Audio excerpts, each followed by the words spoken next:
गुरुवार 12 जून 2025 की सुबह अहमदाबाद शहर में एक बहुत बड़ी त्रासदी हुई जिसने दुनिया भर के एविएशन समुदाय को हिला दिया। एयर इंडिया की फ्लाइट AI-171 जो एक नई बोइंग 787 ड्रीमलाइनर थी को लंदन के गैटविक एयरपोर्ट के लिए एक लंबी यात्रा पर जाना था। उसमें 229 यात्री और 12 क्रू मेंबर थे और विमान ने सामान्य स्थिति में टेक ऑन ऑफ करना शुरू किया, लेकिन रनवे से ऊपर उठने के कुछ ही पल बाद कुछ बहुत गलत हो गया। विमान को ऊंचाई हासिल करने में मुश्किल हुई। उसकी उड़ान खतरनाक रूप से कम ऊंचाई पर थी। इससे पहले कि वह दुखद रूप से अपने उड़ान पथ से भटक गया और एक घनी आबादी वाले इलाके में गिर गया। AI-171 के आखिरी पल भयानक थे। यह विशाल विमान अपनी अंतर महाद्वीपीय उड़ान के लिए ईंधन से भरा हुआ था, जो एयरपोर्ट के खतरनाक रूप से करीब स्थित एक मेडिकल कॉलेज की इमारत से सीधे टकरा गया। टक्कर विनाशकारी थी, जिसके परिणाम स्वरूप एक बड़ा धमाका हुआ और एक आग लग गई जिसने विमान और इमारत दोनों को अपनी चपेट में ले लिया। दुर्घटना स्थल पूरी तरह से अराजकता और दिल तोड़ने वाला दृश्य बन गया, जिसमें आपातकालीन सेवाएं भयंकर आग से जूझ रही थीं और मलबे में रास्ता बनाने की कोशिश कर रही थी। यह घटना तुरंत भारतीय एविएशन इतिहास के सबसे काले दिनों में से एक बन गई, जो उड़ान के चमत्कार के साथ आने वाले अंतर्निहित जोखिमों की एक कठोर याद दिलाती है। इस आपदा की मानवीय कीमत बहुत बड़ी और व्यक्तिगत थी। विमान में सवार 241 व्यक्तियों में से केवल एक व्यक्ति चमत्कारिक रूप से जीवित बचा। एक ब्रिटिश नागरिक विश्वेश कुमार रमेश कथित तौर पर मुख्य मलबे से दूर जा गिरे और गंभीर चोटों के बावजूद अपनी कहानी बताने के लिए जीवित रहे। दुखद रूप से अन्य सभी यात्री और क्रू मेंबर, जिनमें गुजरात के पूर्व मुख्यमंत्री विजय रूपाणी जैसे सम्मानित व्यक्ति भी शामिल थे, दुर्घटना में मारे गए। यह त्रासदी विमान से भी आगे बढ़ गई, क्योंकि दुर्घटना में जमीन पर कम से कम 5 मेडिकल छात्रों की जान चली गई और दर्जनों अन्य गंभीर रूप से घायल हो गए, जिससे पूरे समुदाय के लिए नुकसान का पैमाना और बढ़ गया। इस घटना ने तुरंत एविएशन सुरक्षा, एयरपोर्ट के बुनियादी ढांचे और आधुनिक विमानों की विश्वसनीयता के बारे में कई सवाल खड़े कर दिए। बोइंग 787 ड्रीमलाइनर जैसा एक तकनीकी रूप से उन्नत विमान, जिसका अब तक का सुरक्षा रिकॉर्ड बेदाग था, अपनी उड़ान के सबसे महत्वपूर्ण चरण के दौरान इतनी बुरी तरह से कैसे फेल हो सकता था। दुर्घटना का स्थान एक आवासीय और संस्थागत क्षेत्र में शहरी नियोजन और बड़े एयरपोर्टों के आबादी वाले क्षेत्रों के करीब होने के बारे में बहस को फिर से गरमा दिया। जैसे ही देश शोक में डूब गया, ध्यान तुरंत जांच पर केंद्रित हो गया, जिसमें घटनाओं की श्रृंखला को समझने की तत्काल आवश्यकता थी, जिसके कारण यह विनाशकारी विफलता हुई। आपदा के तुरंत बाद प्राथमिक उद्देश्य इसके कारण की सावधानी पूर्वक और व्यवस्थित जांच बन गया। भारत के एयरक्राफ्ट एक्सीडेंट इन्वेस्टिगेशन ब्यूरो या AAIB ने नेतृत्व किया। फ्लाइट AI-171 के अंतिम क्षणों को एक साथ जोड़ने के लिए एक व्यापक जांच शुरू की। यह एक बहुत ही जटिल प्रक्रिया है, जिसमें विभिन्न क्षेत्रों से विशेषज्ञता की आवश्यकता होती है। घटना की अंतर्राष्ट्रीय प्रकृति को पहचानते हुए, जिसमें एक अमेरिकी निर्मित विमान और यूके के लिए एक उड़ान शामिल थी, AAIB को उसके वैश्विक समकक्षों द्वारा समर्थन दिया जा रहा है।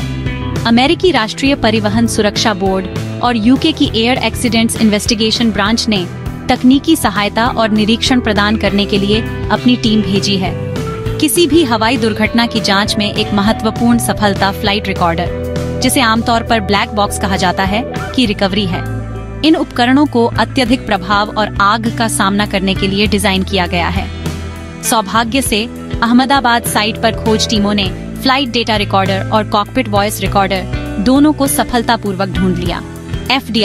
FDR विमान के प्रदर्शन के बारे में हजारों मापदंडों को कैप्चर करता है, इंजन थ्रस्ट से लेकर कंट्रोल सरफेस मूवमेंट्स तक, जबकि CVR कॉकपिट के भीतर सभी बातचीत और ध्वनियों को रिकॉर्ड करता है।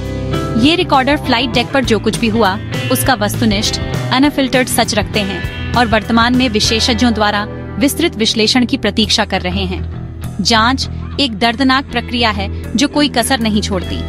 जांचकर्ता मलबे का सावधानी पूर्वक विश्लेषण करेंगे, धातु संबंधी विफलताओं, इंजनों की स्थिति और उड़ान नियंत्रण प्रणालियों की अखंडता की जांच करेंगे।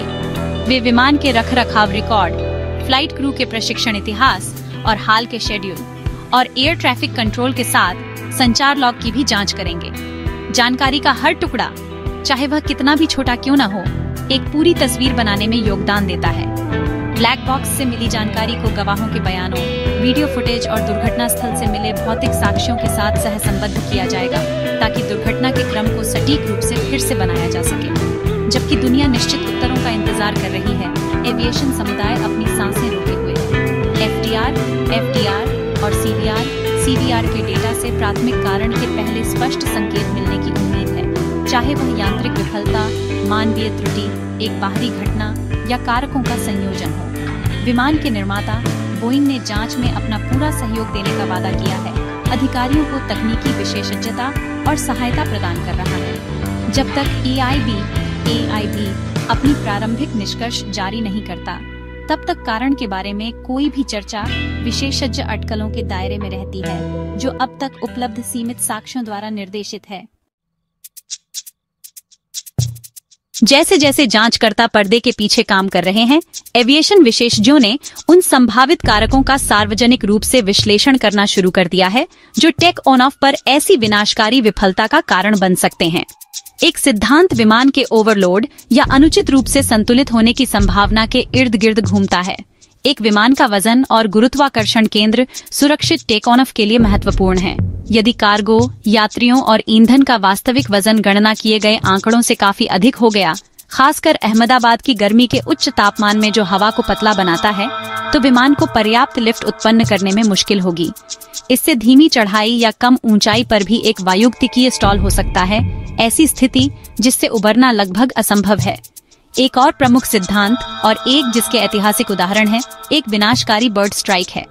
पानी के निकायों या लैंडफिल साइटों के पास स्थित एयरपोर्टों को अक्सर पक्षी गतिविधि के साथ चुनौतियों का सामना करना पड़ता है, जो मानसून के मौसम में बढ़ जाती है। जबकि आधुनिक जेट इंजनों को छोटे पक्षियों को निगलने का सामना करने के लिए डिजाइन किया गया है, एक बड़ा झुंड या एक विशेष रूप से बड़ा पक्षी दोनों इंजनों को एक साथ टकराना दोहरे इंजन की विफलता का कारण बन सकता है। यह परिदृश्य बेहद दुर्लभ है, जिसकी संभावना 1 अरब में 1 होने का अनुमान है, लेकिन यह असंभव नहीं है। यह 2009 में हडसन पर हुए प्रसिद्ध चमत्कार की याद दिलाता है, जहां यूएस एयरवेज फ्लाइट 1539 ने न्यूयॉर्क से टेक ऑफ के तुरंत बाद हंसों के झुंड से टकराने के बाद दोनों इंजन खो दिए थे। दोनों इंजनों की एक साथ बिना किसी कारण के विफलता की संभावना पर भी विचार किया जा रहा है। हालांकि यह सांख्यिकीय दृष्टिकोण से सबसे कम संभावना वाला परिदृश्य है। आधुनिक विमान इंजन विश्वसनीयता के चमत्कार हैं और बोइंग 787 को एक इंजन पर घंटों उड़ान भरने के लिए डिजाइन किया गया है। बाहरी कारण जैसे बर्ड स्ट्राइक के बिना दोनों का एक साथ विफल होना एक सामान्य प्रणालीगत दोष का सुझाव देगा, शायद ईंधन प्रणाली, सॉफ्टवेयर या उस विशेष इंजन बैच को प्रभावित करने वाले एक विनिर्माण दोष से संबंधित। जांचकर्ता आंतरिक यांत्रिक विफलता के किसी भी संकेत के लिए इंजन घटकों की सावधानी पूर्वक जांच करेंगे, जो ऐसी विनाशकारी और असंभव घटना की ओर इशारा कर सकते हैं। अंत में यांत्रिक और पर्यावरणीय कारकों का संयोजन हो सकता है। शुरुआती वीडियो फुटेज से ऐसा लगता है कि विमान का लैंडिंग गियर टेक ऑफ के बाद वापस नहीं लिया गया होगा। गियर को नीचे करके उड़ान भरने से महत्वपूर्ण वायुगतिकीय ड्रैग होता है, जिससे विमान की चढ़ाई करने की क्षमता गंभीर रूप से बाधित होती है। दिन की गर्म और पतली हवा की स्थितियों के साथ संयुक्त होने पर यह अतिरिक्त ड्रैग विमान को सुरक्षित ऊंचाई हासिल करने से रोकने के लिए पर्याप्त हो सकता था। यह नहीं बताता कि गियर को वापस क्यों नहीं लिया गया, जो एक तकनीकी खराबी या कॉकपिट के अंदर किसी अन्य अधिक तत्काल आपात स्थिति से विचलित हुए क्रू की ओर इशारा कर सकता है।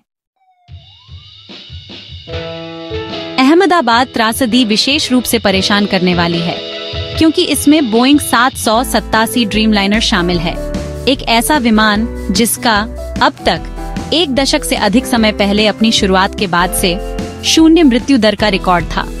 विश्व स्तर पर 1100 से अधिक ड्रीमलाइनर सेवा में होने के साथ यह आधुनिक लंबी दूरी की यात्रा का एक वर्कहॉर्स रहा है, जिसे इसकी दक्षता और यात्री आराम के लिए सराहा गया है। यह पहली घातक दुर्घटना अनिवार्य रूप से विमान के डिजाइन और विनिर्माण प्रक्रियाओं को गहन जांच के दायरे में लाएगी, जबकि 787 को अतीत में समस्याओं का सामना करना पड़ा है, जैसे कि इसके जीवन की शुरुआत में बैटरी के ज्यादा गर्म होने की समस्याएं और धड़ के घटकों के बारे में हाल की चिंताएं। इसे कभी भी इस परिमाण की आपदा से नहीं जोड़ा गया है। ये घटना बोइंग के लिए भी एक कठिन समय में आती है, जो 2018 और 2019 में 2 विनाशकारी 737 मैक्स दुर्घटनाओं के बाद अपनी प्रतिष्ठा को फिर से बनाने के लिए काम कर रहा है, जिसमें 346 लोग मारे गए थे। उन दुर्घटनाओं का पता एक दोषपूर्ण उड़ान नियंत्रण सॉफ्टवेयर प्रणाली से चला था। हालांकि 787 एक पूरी तरह से अलग विमान है। यह नई त्रासदी, चाहे इसका कारण कुछ भी हो, कंपनी की सुरक्षा संस्कृति को फिर से सुर्खियों में लाती है। जांचकर्ता और नियामक बारीकी से देखेंगे कि क्या कंपनी के गुणवत्ता नियंत्रण या डिजाइन दर्शन के भीतर कोई प्रणालीगत मुद्दे AI-171 दुर्घटना में एक परिधीय भूमिका भी निभा सकते थे। बोइंग के शेयर की कीमत में तत्काल 9% की गिरावट बाजार की चिंता को दर्शाती है। हर हवाई दुर्घटना, हालांकि एक त्रासदी है, पूरे एविएशन उद्योग के लिए एक महत्वपूर्ण सीखने का अवसर प्रदान करती है। AI-171 की जांच अमूल्य डेटा प्रदान करेगी, जिसका उपयोग आने वाली पीढ़ियों के लिए सुरक्षा प्रोटोकॉल, पायलट प्रशिक्षण और विमान डिजाइन को बढ़ाने के लिए किया जाएगा। यदि कोई यांत्रिक दोष पाया जाता है, तो यह पूरे वैश्विक बेड़े के लिए अनिवार्य परिवर्तनों को जन्म देगा। यदि यह पक्षी हमलों जैसे पर्यावरणीय कारकों से संबंधित पाया जाता है, तो यह दुनिया भर के एयरपोर्टों पर वन्यजीव प्रबंधन रणनीतियों के पुनर्मूल्यांकन को मजबूर करेगा। इस दर्द से सीखे गए सबक को नियमों में संहिताबद्ध किया जाएगा, ताकि उड़ान को और भी सुरक्षित बनाया जा सके। जैसे ही हम खोए हुए जीवन का शोक मनाते हैं, हमें उद्देश्य और दृढ़ संकल्प के साथ आगे बढ़ना चाहिए। एविएशन का लक्ष्य सिर्फ सुरक्षित होना नहीं है, बल्कि लगातार सुरक्षित होना है। यह घटना एयरलाइंस, निर्माताओं, नियामकों और पायलटों के लिए सुरक्षा के उच्चतम मानकों के प्रति फिर से प्रतिबद्ध होने का एक गंभीर आह्वान है। हमें AI-171 के यात्रियों और लोगों की याद का सम्मान करना चाहिए, सच्चाई को सावधानी से उजागर करके, आवश्यक परिवर्तन लागू करके और यह सुनिश्चित करके कि ऐसी त्रासदी कभी दोबारा न हो। आगे का रास्ता पारदर्शिता, जवाबदेही और सभी के लिए आसमान को यथासंभव सुरक्षित बनाने के लिए एक अटूट समर्पण पर बना है।